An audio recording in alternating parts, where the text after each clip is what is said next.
We are meeting today to talk to Her Grace Faiza, and she's going to tell us about entertainment in the Ottoman Empire. So take it away, Faiza. Hello. So, entertainment in the Ottoman Empire is very um, influenced by the Rom, who is the group of people that came out of India about the turn of the millennium, not this one that we just did, but the last one. And so, some of the stuff that was really, really sought after were things like acrobatics and dancing, of course, and music and like things that we might expect to see at perhaps a circus or something like that. So you would see contortionists and things like that, and people doing like random feats and stuff like that. So that we're not going to have any contortionists because I don't know any in our kingdom. So if there's anyone out there that is a contortionist and wants to perform, let me know. Otherwise, what we're going to have Rehana is going to do her puppet show, which also was something that we know was something that they did at important gatherings. And then we're going to have some music and dance. Parazad is going to do a beautiful dance for us.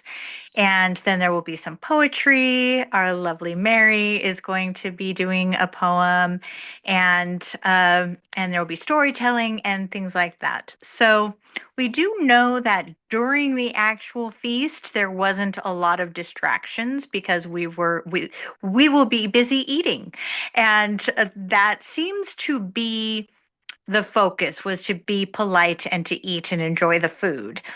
But we will have time after we're done eating to be out in the garden, and that's when when we'll get to have our entertainment. And I'm very excited to just enjoy what everyone has to bring to us.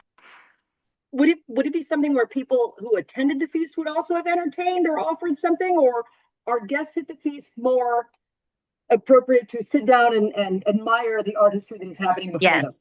So that's a very good question. It will be obviously for us, it will be participants, but in period and in Central Asia, unlike in the West, where the nobility were the ones who got to dance, in Central Asia, the in the Ottomans and the Persians, they were not the performers. The performers were not the same class.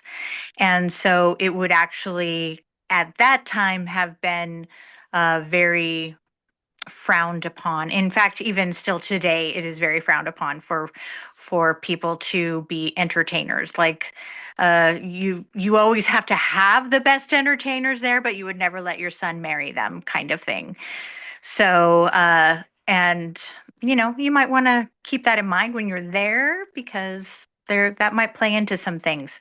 Uh, so yeah, we will because we are the ones enjoying the feast and then having getting to enjoy the creative arts of our friends.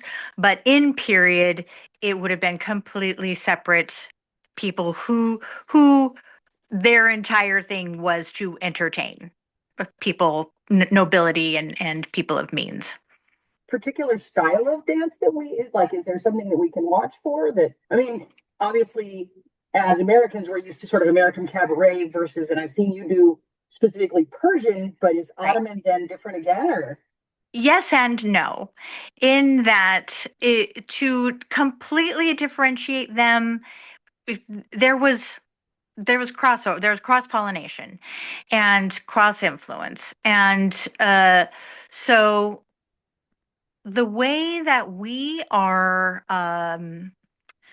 trying to put together what the dances looked like between the Persian Empire and or the Persians and the Ottomans, it's a similar.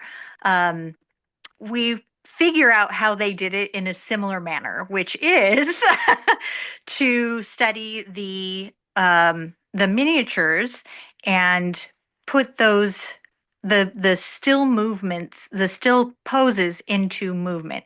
Because when we read the way the depictions, like they when they say this person danced in this way, it's always said very poetically and not these are the steps that they took.